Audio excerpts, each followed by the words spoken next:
Arabie Saoudite, sommet extraordinaire arabo-islamique. C-Web Info, 100% de l'information continue, 24 h sur 24 sur 7, en cliquant sur cwebinfo.net. Le sommet extraordinaire arabo-islamique sur la situation au Proche-Orient et au Moyen-Orient ont pris fin à Riyad, en Arabie Saoudite. La présence de dirigeants arabo-musulmans à ce sommet témoigne à elle seule de l'unité de désapprobation des actions israéliennes dans la région et de toutes leurs répercussions.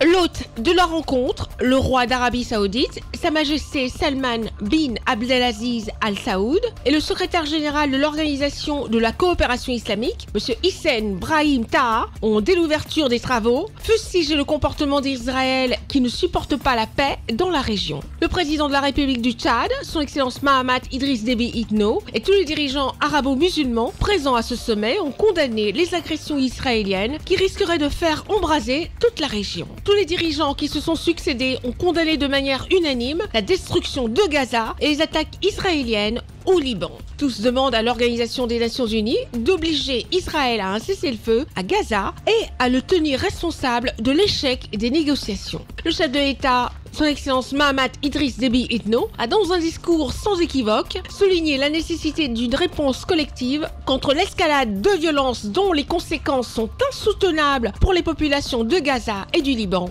Dans un franc-parler, le chef de l'État tchadien, son Excellence Mahamat Idriss Déby Itno, a appelé un engagement fort pour mettre fin aux violences. Il a également rappelé les souffrances endurées par les peuples d'autres pays musulmans, évoquant les maux qui rongent le monde islamique: manipulation, exploitation et division interne.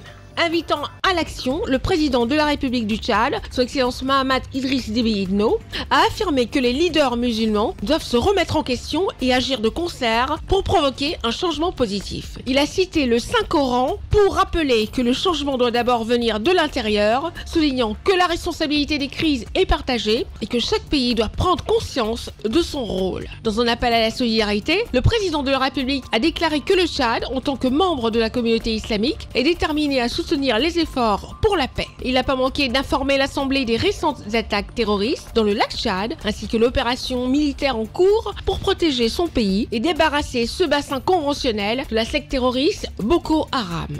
Ce qui a renforcé son appel à la solidarité des nations arabo-musulmanes pour faire face à ceux qui ternissent l'image de l'islam par des actes de violence. Retrouvez toute l'actualité afro-mondiale en ligne et en multidiffusion sur C-Web Info et plateformes digitales Facebook, YouTube, Instagram et en simultané sur Radio Voltage 2.